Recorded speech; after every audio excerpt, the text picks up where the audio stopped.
Hello student, welcome back to my channel Samrat academy student. मेरा नाम है आकाश और आज आपके लिए वीडियो बहुत ही ज़्यादा इम्पोर्टेंट है क्योंकि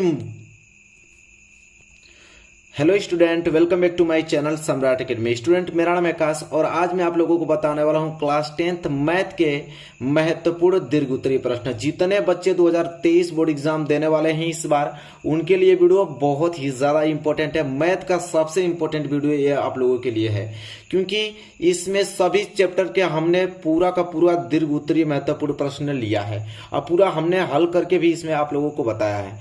तो अच्छे तरीके से वीडियो थोड़ी लॉन्ग हो सकती है, ठीक है, लेकिन पूरा अच्छे तरीके से आप लोगों को समझ में आने वाला। जितना प्रश्न मैं आप लोगों को दीर्घ उत्तरीय बताऊंगा अच्छे तरीके से 100%, देखिए 100% बोर्ड एग्जाम में आएगा, ये मेरा वादा है, ठीक है। आप लोगों से बस अच्छे तरीके से आप अपना 100% अपना पूरा माइंड सेट करके अच्छे तरीके से इस क्वेश्चन को समझ लीजिएगा और प्रैक्टिस कर लीजिएगा, ठीक है। इस वीडियो को पूरा का पूरा आप लोगों को अंत तक देखना है। वीडियो को लाइक नहीं किए तो लाइक कर दीजिए और चैनल पर नए हैं तो चैनल को सब्सक्राइब कर लीजिए।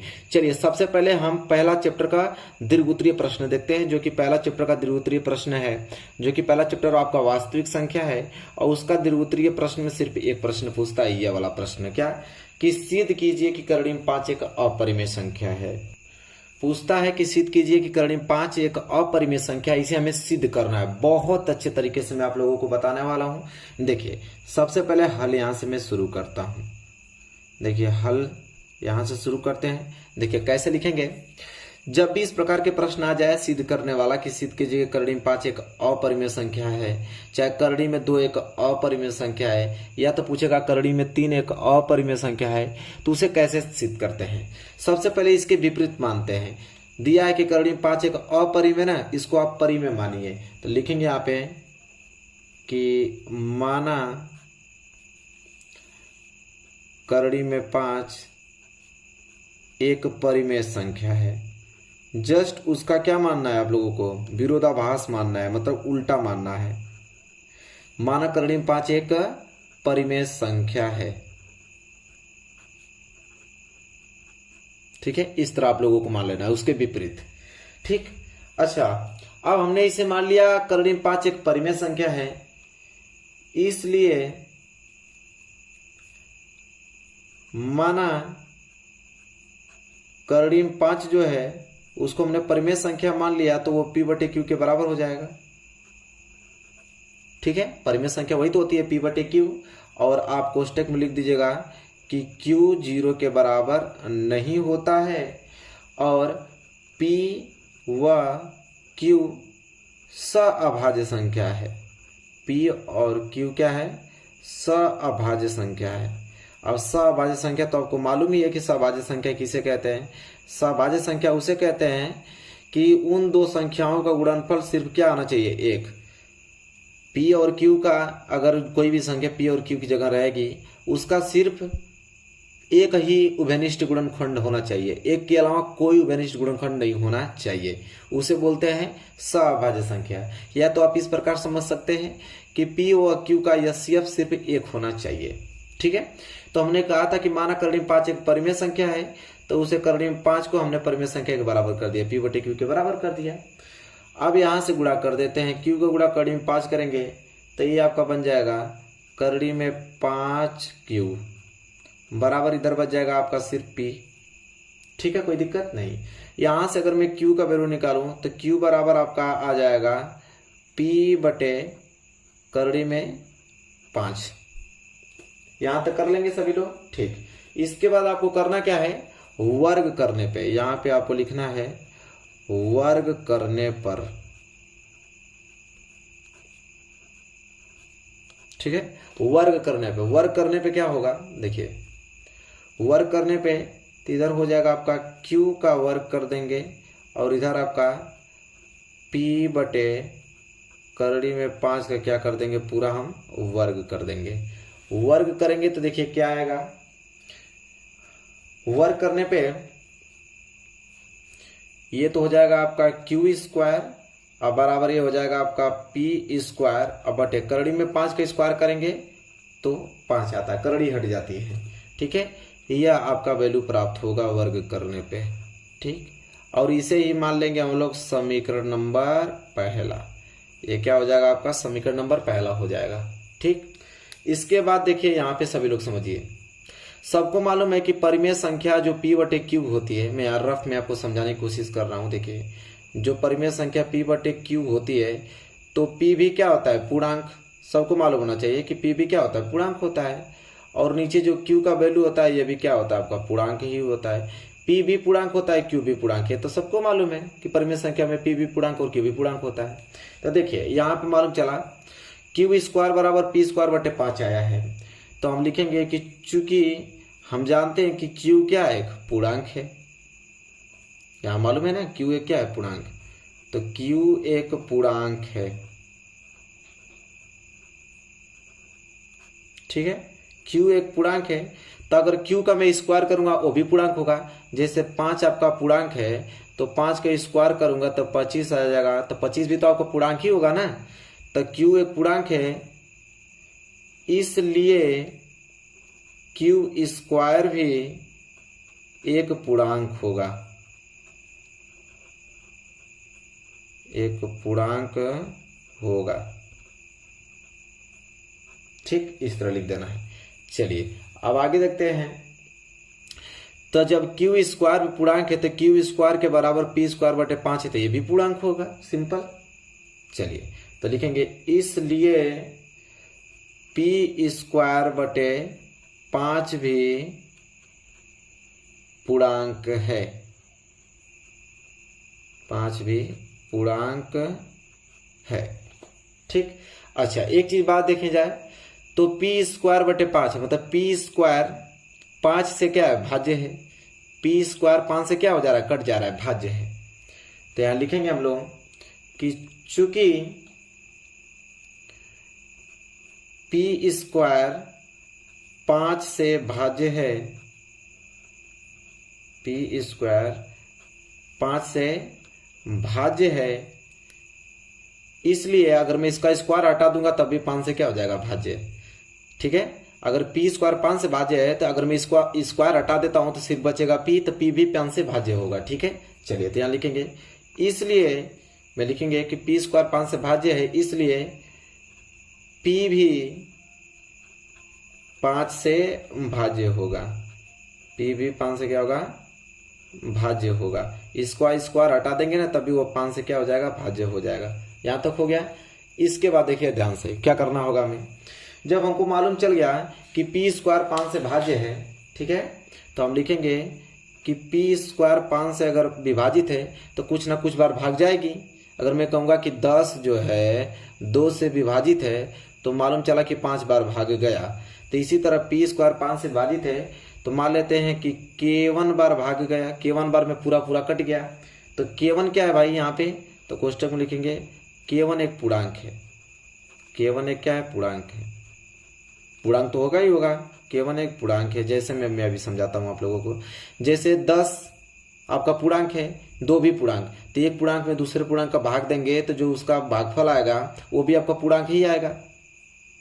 ठीक है, तो इसी तरह p स्क्वायर 5 से विभाजित है तो k1 बार में पूरा पूरा भाग चला गया तो जो k1 आया तो वो भी तो एक पूर्णांक ही होगा ना, तो k1 एक पूर्णांक है। इसके बाद देखिए क्या होगा, तो यहां से p का वैल्यू निकल जाएगा, p बराबर क्या हो जाएगा 5k1। ये आपका समीकरण नंबर हो गया दूसरा। ये समीकरण नंबर क्या, चलिए यहां से आ गया समीकरण नंबर दूसरा। तो समीकरण नंबर दूसरा यहां निकल गया, एक था आपका समीकरण नंबर यहां पहला। ठीक है, यहां तक तो किसी को डाउट नहीं होना चाहिए, बिल्कुल भी नहीं होना चाहिए, सबको समझ में आ गया यहां तक। चलिए अब करना क्या है कि जो p का मान आया है ना, इस p का मान उठाकर समीकरण पहला में रख देना है। ठीक है, लिखेंगे यहाँ पे कि p का मान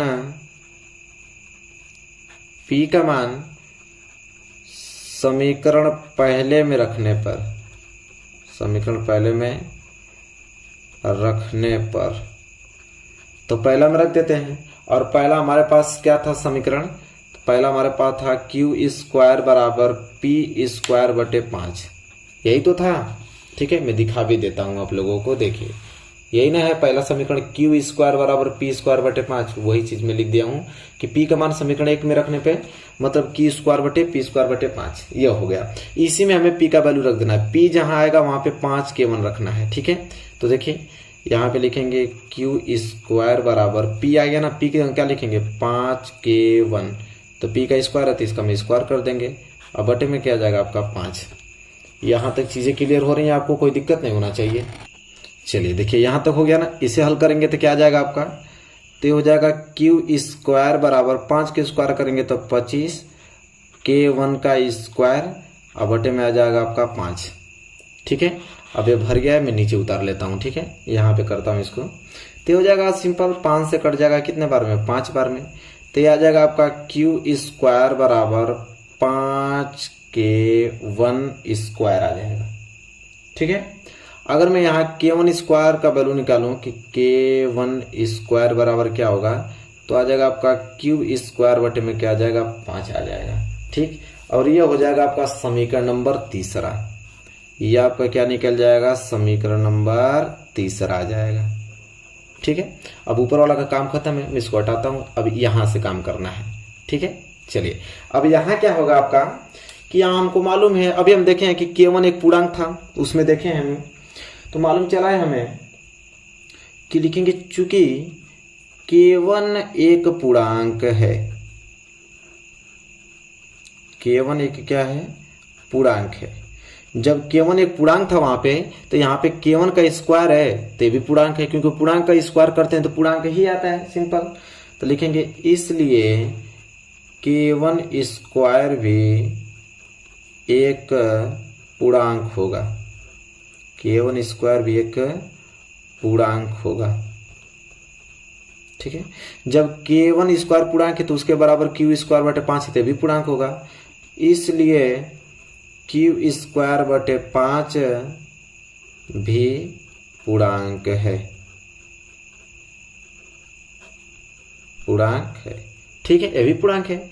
चलिए अब मालूम है कि चूंकि हम जानते हैं कि क्यू स्क्वायर 5 से विभाजित है, जैसे वहां पे पी स्क्वायर बटे 5 था तो पी स्क्वायर 5 से विभाजित था, तो इसी तरह क्यू स्क्वायर बटे 5 है तो लिखेंगे क्यू स्क्वायर 5 से भाज्य है, क्यू स्क्वायर 5 से भाज्य है। जब क्यू स्क्वायर 5 से भाज्य है, इसलिए हम कहेंगे कि क्यू भी, जब इसका स्क्वायर हटा देंगे तो क्यू भी 5 से क्या होगा, भाज्य होगा, भाज्य होगा। यहां तक चीजें क्लियर है। तब क्यू स्क्वायर भी 5 से भाजित है तो लिखेंगे, इसलिए अगर हम बात करें कि क्यू 5 से भाजित है तो कुछ ना कुछ बार भाग जाएगी, तो उसको हम k1 मान लेते तो इसको k2 मान लेते हैं k2 बार भाग जाएगी। क्यू स्क्वायर का जब 5 में भाग दे रहे हैं तो 5 से क्यू स्क्वायर विभाजित हो रहा है k2 बार, तो k2 क्या है यहाँ पे, तो k2 एक पूर्णांक है, k2 एक क्या है, पूर्णांक है, k2 एक पूर्णांक है। ठीक है, चलिए तो यहां से q का वैल्यू निकल जाएगा, q बराबर क्या आ जाएगा 5k2, और ये हो जाएगा आपका समीकरण नंबर 4, यह हो जाएगा आपका समीकरण नंबर 4। ठीक है, समीकरण नंबर क्या हो गया 4। अब यहां पे हम लोग देखेंगे समीकरण 2 व 4 को, समीकरण 2 व समीकरण 4 को। अब आप यही देखिए समीकरण 2 और समीकरण 4 में क्या मिल रहा है आपको, मैं ऊपर करता हूं। समीकरण 2 यहां पे है, समीकरण 2 है p बराबर 5k1, ત્યાં लिखेंगे p बराबर 5k1, और समीकरण 4 है यहाँ पे q बराबर 5k2। अब यहाँ पे आपको एक चीज देखने को मिल रहा होगा कि p का अभाज्य गुणनखंड है 5 गुणे k1 और q का अभाज्य गुणनखंड है 5k2।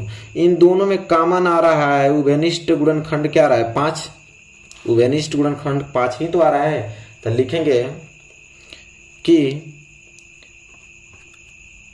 P और Q, P और Q का एक उभयनिष्ठ गुणनखंड 5 है, एक उभयनिष्ठ गुणनखंड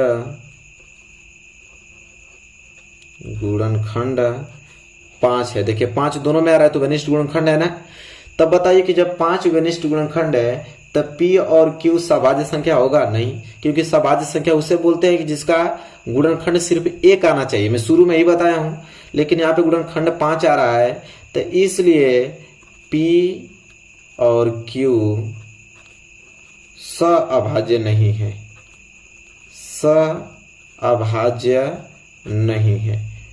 जब P और Q सअभाज्य नहीं है तो सबको मालूम है कि P व Q क्या होंगे, परिमेय संख्या नहीं होंगी तब, ठीक है। तो सअभाज्य नहीं है, जो कि हमारी पूर्व कल्पना का विरोधाभास है, क्योंकि हमने शुरू में इसको माना था सभाज्य संख्या। देखिए शुरू में हमने कहा था कि P व Q सभाज्य संख्या है, ठीक है। शुरू में हमने क्या माना था कि P व Q सभाज्य संख्या है, और यहाँ पे हम मान रहे हैं कि सभाज्य संख्या नहीं है। तो विरोधाभास हुआ कि नहीं, बिल्कुल लिखेंगे, जो कि हमारी पूर्व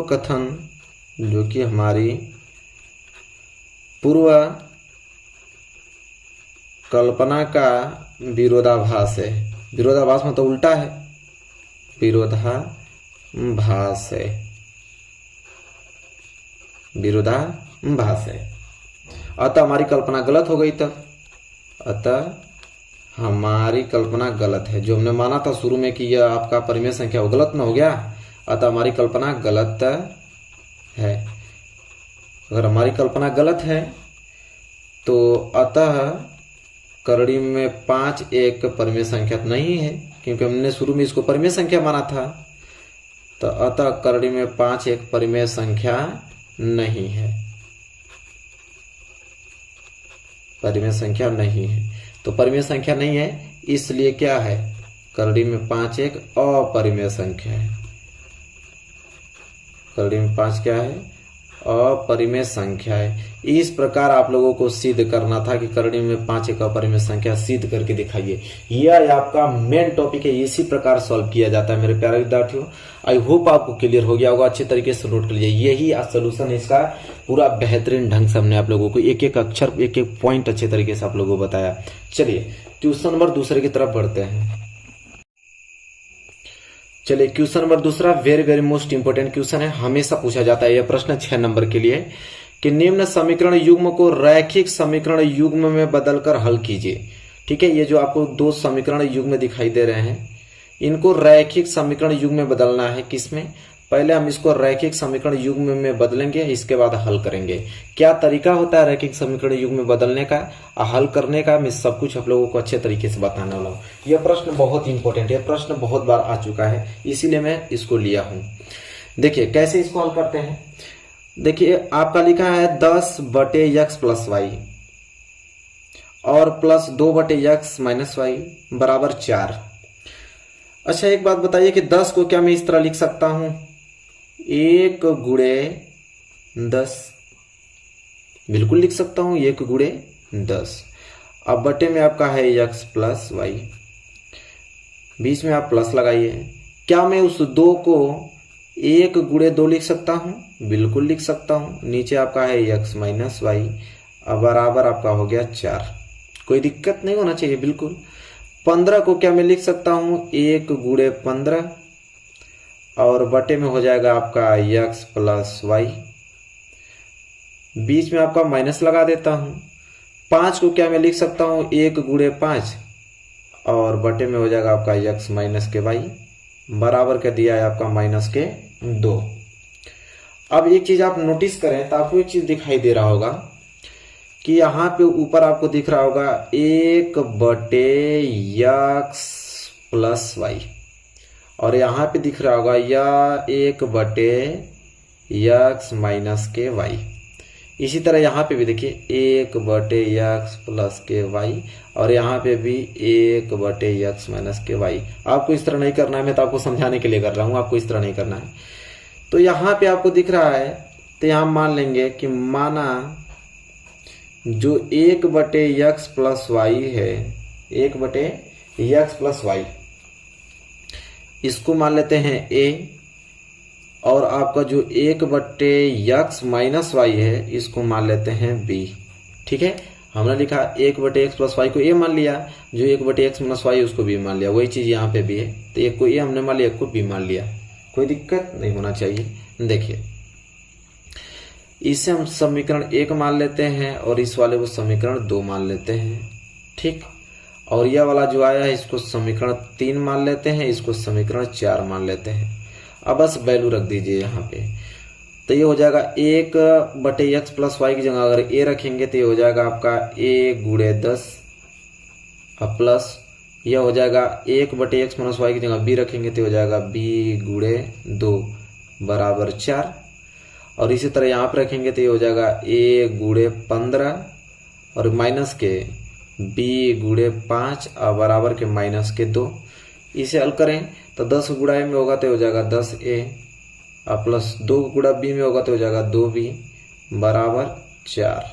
ठीक है, ये आपका समीकरण आ गया और इसे हम मान लेते हैं इक्वेशन 5वां। ठीक, इसी तरह इसको हल करेंगे तो हो जाएगा आपका 15a और माइनस के 5b और बराबर माइनस के 2। ठीक है, ये आपका आ गया समीकरण नंबर 6। क्या आ जाएगा? समीकरण नंबर 6। अब यहाँ पे 2 रैखिक समीकरण युग्म आ गया। ठीक है, अब इसे कैसे हल करें?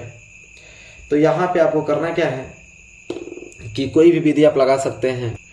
आप चाहें तो प्रतिस्थापन विधि लगा दीजिए, आप चाहें तो विलोपन विधि लगा दीजिए, आप चाहिए तो यहाँ पे वज्र गुणन विधि लगा दीजिए। ठीक है, जो आपका मन करे। तो हमें यहाँ पे विलोपन विधि लगा देते हैं। विलोपन विधि में इसलिए लगा रहा हूं कि ताकि एक कोई ना कोई वैल्यू बराबर हो जाए। ठीक है, जैसे यहाँ पे मैं अगर मैं 3 का गुणा करूंगा तो यह हो जाएगा 30 और इसमें मैं 2 का गुणा कर दूंगा तो यह हो जाएगा 30। काम बन जाएगा आप लोगों का एकदम अच्छे तरीके से। ठीक है, चलिए तो यहाँ लिखेंगे कि समीकरण 5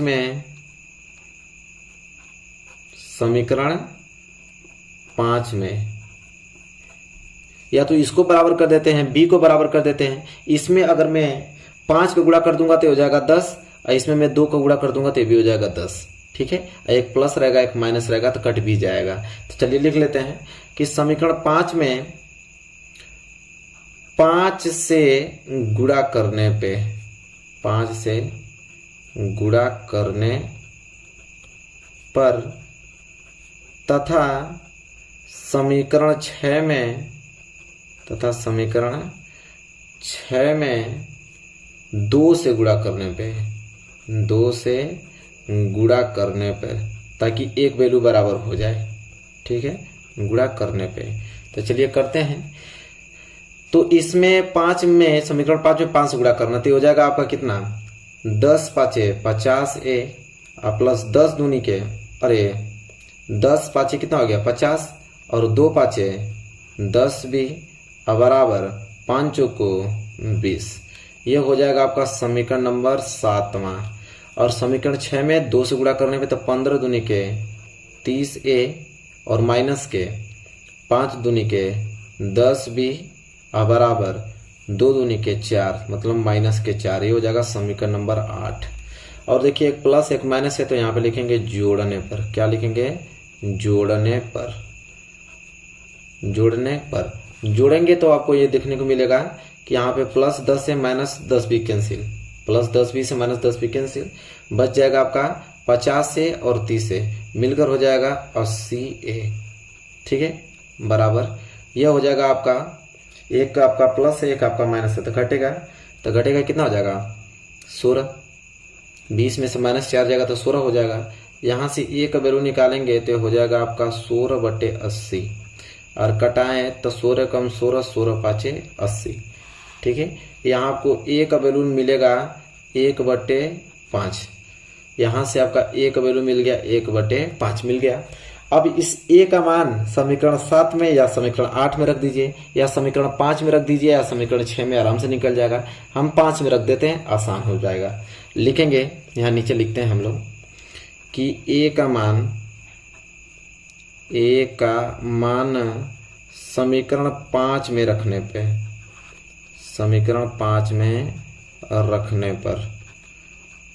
तो समीकरण 5 में रखेंगे। समीकरण 5 हमारे पास है क्या 10a प्लस 2b बराबर क्या है 4। ठीक है, ये आपका समीकरण 5 है।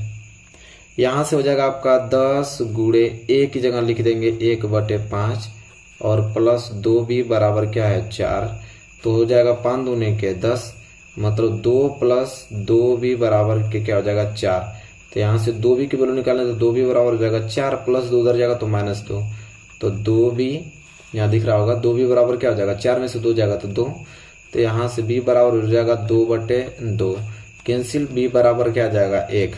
तो b बराबर 1 आ गया और a बराबर 1/5 आ गया। यहाँ तक कंफर्म है, किसी को दिक्कत बिल्कुल नहीं होना चाहिए। अब आपको करना क्या है सिंपल कि a और b का मान उठाकर कहाँ रख देना है आपको, समीकरण तीसरा और समीकरण चौथा में। ठीक है, तो यहाँ में पेज भर गया था, मैं एक दूसरा पेज ले लेता हूँ। लिखना है यहाँ पे आप लोगों का कि a तथा b का मान समीकरण 3 व समीकरण 4 में रखने पर, समीकरण 4 में रखने पर तो चलिए रख देते हैं। समीकरण 3 हमारे पास क्या है, 1/x प्लस वाई बराबर a, और समीकरण 4 क्या हमारे पास, तो 1/x माइनस वाई बराबर b।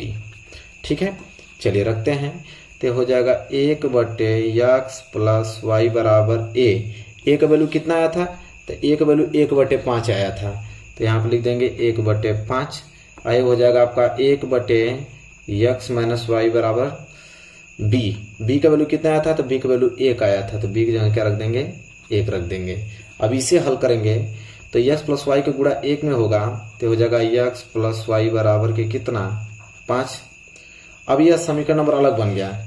ठीक है, समीकरण हमने कहाँ तक अब तक माना था, 8 तक, और ये समीकरण नंबर क्या हो जाएगा 9। ये समीकरण को मान लेते हैं 9, और ये हो जाएगा आपका नीचे कुछ नहीं तो 1 मान लीजिए।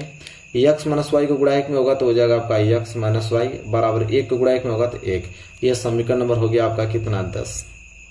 अब इसे हल करेंगे तो लिखेंगे यहाँ पे कि समीकरण 9 और 10 को, समीकरण 9 और प्लस समीकरण 10, मतलब समीकरण 9 और समीकरण 10 को क्या करने पे, जोड़ने पे। तो जोड़ेंगे तो ये हो जाएगा आपका x प्लस वाई बराबर के 5, और ये हो जाएगा आपका x माइनस वाई बराबर के 1। जोड़िए तो जोड़ने पर plus Y minus Y cancel, ये हो जाएगा आपका 2x बराबर 5 1 6। यहाँ से अगर मैं x की वैल्यू निकालूं तो x बराबर 6/2 कैंसिल हो जाएगा, तो x बराबर आ जाएगा आपका 3। तो x का वैल्यू 3 आ गया। अब x का मान किसी भी समीकरण में रख दीजिए, तो लिखेंगे कि x का मान समीकरण 9 में रखने पर, समीकरण 9 में रखने पर, समीकरण 9 में रखने पर, समीकरण 9 हमारे पास क्या यह है, x प्लस वाई बराबर 5, तो x बराबर 3, तो यहाँ पे 3 प्लस वाई बराबर क्या हो जाएगा 5। तो यहाँ में y की वैल्यू निकालें तो y बराबर 5 माइनस के क्या हो जाएगा 3, तो y बराबर 5 में से 3 जाएगा तो 2। तो x बराबर 3 और y बराबर क्या गया 2। यह हुआ राइट आंसर। इस प्रकार इस प्रश्न को करते हैं मेरे प्यारे विद्यार्थियों। 6 नंबर के लिए प्रश्न आता है, सेम इसी पैटर्न पे आप लोगों को करना होगा। ठीक है, आई होप आपको क्लियर हो गया होगा। चलिए बढ़ चलते हैं अगले क्वेश्चन की ओर, क्वेश्चन नंबर 3 की तरफ।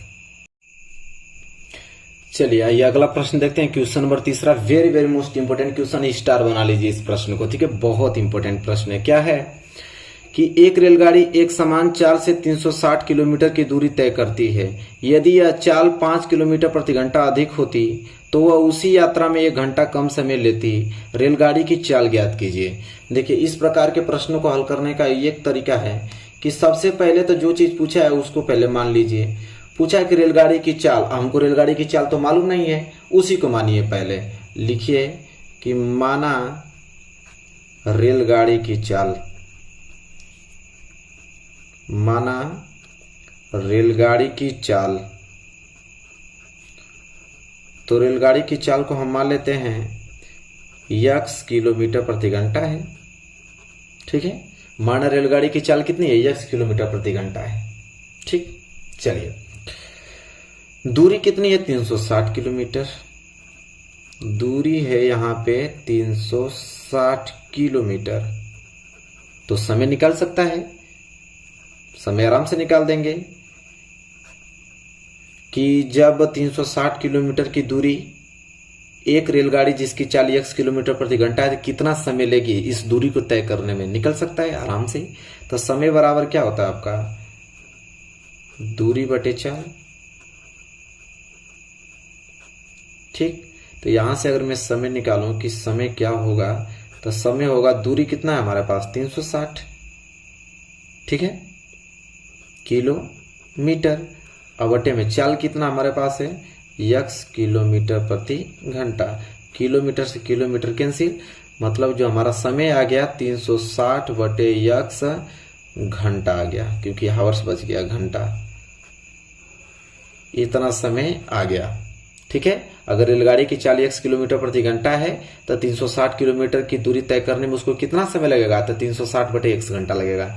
अब ये कह रहा है कि यदि चाल 5 किलोमीटर प्रति घंटा अधिक होती तो वह उसी यात्रा में 1 घंटा कम समय लेता। कह रहा है कि चाल को अगर बढ़ा दिया जाए 5 किलोमीटर प्रति घंटा तो वह कितना पहले की अपेक्षा 1 घंटा कम समय लेता है, तो रेलगाड़ी की चाल। तो हम लोग लिखेंगे कि 5 किलोमीटर प्रति घंटा चाल बढ़ाने पर तो बताइए, पहले आपकी चाल थी x किलोमीटर प्रति घंटा, अब हम 5 किलोमीटर प्रति घंटा बढ़ा देते हैं तो चाल हमारी हो जाएगी x प्लस 5 किलोमीटर प्रति घंटा। ये हमारी टोटल चाल हो जाएगी, क्योंकि पहले की अपेक्षा 5 किलोमीटर प्रति घंटा बढ़ गया तो नई चाल यह हो गई। दूरी सेम आपका वही है, उतना ही दूरी तय कर रहा है, आपका 360 किलोमीटर ही तय कर रहा है। अब यहां से समय निकल सकता है कि देखते हैं भाई कि जब इसकी चाल को 5 किलोमीटर प्रति घंटा अधिक कर दिया जा रहा है तो 360 किलोमीटर की दूरी तय करने में कितना समय लग रहा है। देखें तो समय बराबर वही दूरी बटा समय। दूरी हमारे पास है 360 किलोमीटर और चाल क्या है, तो हमारे पास x प्लस 5 किलोमीटर प्रति घंटा है। तो किलोमीटर से किलोमीटर कैंसिल हो गया, तो समय आ गया है आपका 360 बटे x प्लस 5 घंटा।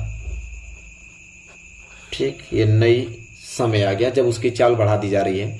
अब कह रहा है कि जो यह समय लग रहा है 5 किलोमीटर प्रति घंटा चाल बढ़ाने पे, वो पहले की अपेक्षा 1 घंटा कम समय लग रहा है। तो पहले की अपेक्षा, पहला समय था आपका 360 बटे x और अब समय आपका आ रहा है 360 बटे x प्लस 5।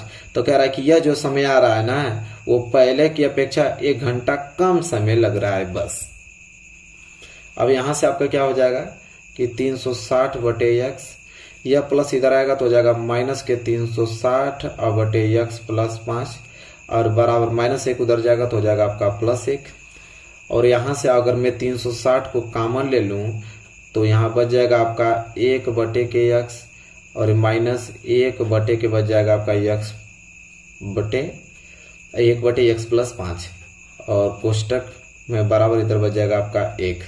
यहाँ से एलसीएम में ले सकता हूँ, एलसीएम आपका हो जाएगा x और कोष्टक में x प्लस 5। ये क्या हो जाएगा आपका एलसीएम, x से x कैंसिल बच गया आपका x प्लस 5, बीच में आपका माइनस लग गया और x प्लस 5 से x प्लस 5 कट जाएगा तो एक x बच जाएगा, x को गुणा 1 में होगा तो सिर्फ x बच जाएगा। ठीक है, कोष्टक यहाँ पे घेर लेते हैं, 12 आपका 360 है और बराबर इधर क्या है आपका 1 है। आगे की प्रक्रिया क्या होगी यहाँ पे देखा जाए तो यह हो जाएगा आपका यहाँ से माइनस x और प्लस x कैंसिल हो जाएगा, बच जाएगा आपका 360 गुणे 5 और बराबर ये नीचे का गुणा ऊपर हो जाएगा तो इतना का गुणा 1 में होगा तो इतना ही आएगा x कोष्टक में x प्लस 5 इतना ही आएगा। इसे हल करेंगे तो 360 तो 0 6 5 30 को 0 80 लगा 3 5 3 15 3 18 1800 और बराबर ये हो जाएगा आपका x स्क्वायर और प्लस 5x। इस चीज को इधर ला देंगे तो इधर बच जाएगा 0 बराबर इधर हो जाएगा आपका x स्क्वायर और प्लस 5x और प्लस 1800 इधर जाएगा तो माइनस के 1800 आ जाएगा। इतना चीज आ गया आपको। अब इस चीज को हम गुणनखंड विधि से इसको हल कर लेते हैं तो ये हो जाएगा आप लोगों का गुणनखंड विधि लगा दीजिए या तो आप द्विघाती सूत्र लगा दीजिए, ठीक है, या तो यहाँ पे पूर्ण वर्ग विधि लगा दीजिए। ठीक है, तीनों से आंसर आ जाएगा। तो चलिए यहाँ हम लोग हल कर देते हैं इसको। तो चलिए हम हल कर देते हैं इसको द्विघाती सूत्र से। तो द्विघाती सूत्र के लिए क्या हो जाएगा, a बराबर यहाँ से 1 निकल जाएगा, b बराबर यहाँ से 5 निकल जाएगा और c बराबर माइनस के 1800 निकल जाएगा। यहाँ तक चीजें क्लियर है। अब द्विघाती सूत्र कीजिए इसे। तो यह हो जाएगा, द्विघाती सूत्र क्या होता है आपका, x बराबर माइनस के b प्लस माइनस करड़ी में बी स्क्वायर माइनस के 4ac और बटे में क्या होता है आपका 2a, यही तो होता है। तो हो जाएगा आपका x बराबर माइनस b का वैल्यू कितना है 5 और ये हो जाएगा प्लस माइनस b स्क्वायर मतलब माइनस प्लस है ना, प्लस 5 के स्क्वायर और माइनस 4 गुणे a का वैल्यू 1 और c का वैल्यू माइनस के 1800, ठीक है। और बटे में क्या हो जाएगा आपका 2 इंटू a का वैल्यू क्या है 1 है। इसे हल करेंगे तो हो जाएगा आपका x बराबर माइनस के 5 और प्लस माइनस करड़ी में हो जाएगा 5 के स्क्वायर 25 और माइनस माइनस प्लस 4 एकम 4 और 18 चौक 72, पूरा हो जाएगा आपका 7200 और बटे में 2 एकम 2 हो जाएगा। तो हो जाएगा x बराबर माइनस के 5 और प्लस माइनस ये हो जाएगा आपका 7225 जुटेगा तो नीचे हो जाएगा 2। यहाँ तक चीज़ें क्लियर हैं। तो यहाँ पे आपका बन जाएगा x बराबर माइनस के 5 और प्लस माइनस, अब यहाँ पे बन गया आपका 7225, 7225 का वर्गमूल होता है 85, तो यहाँ लिखेंगे 85 और बटे में 2। तो एक बार प्लस लेने पे तो प्लस लेंगे तो हो जाएगा आपका x बराबर माइनस के 5 बीच में हो जाएगा प्लस 85 बटे 2। तो x बराबर यहाँ से हो जाएगा आपका 80 बटे 2, तो x बराबर निकल जाएगा आपका 40, ठीक। और एक बार अगर निगेटिव ले लेते हैं, निगेटिव लेने पे तो निगेटिव लेने पे हो जाएगा आपका x बराबर माइनस के 5 और यहाँ पे माइनस लगाना पड़ेगा माइनस 85 और बटे में 2, तो हो जाएगा x बराबर माइनस के 90 बटे 2, काटेंगे तो हो जाएगा माइनस के 45। तो माइनस में आंसर होगा ना, जब भी होगा तो प्लस में, तो x बराबर 40। तो रेलगाड़ी की चाल निकल गई हमारी, तो रेलगाड़ी की चाल जो होगी वो आ गई आपकी कितना, 40 किलोमीटर प्रति घंटा। यह हुआ आंसर। देख रहे हैं कितना मोस्ट इंपोर्टेंट क्वेश्चन है। इस प्रकार इसको सॉल्व किया जाता है। आई होप आपको क्लियर हो गया होगा मेरे प्यारे विद्यार्थी, बहुत ज्यादा प्यारा प्रश्न था, क्लियर हो गया होगा अच्छे तरीके से। चलिए तो क्लियर हो गया। तो आई होप मेरे प्यारे विद्यार्थियों जितने भी क्वेश्चन मैंने बताया आप लोगों को अच्छे तरीके से समझ में आ गया होगा। वीडियो पसंद आई हो तो लाइक कीजिएगा, चैनल पर नए हैं तो चैनल को सब्सक्राइब करके बेल आइकन को प्रेस कर लीजिएगा। मिलेंगे एक प्यारे से नेक्स्ट वीडियो में, तब तक के लिए धन्यवाद।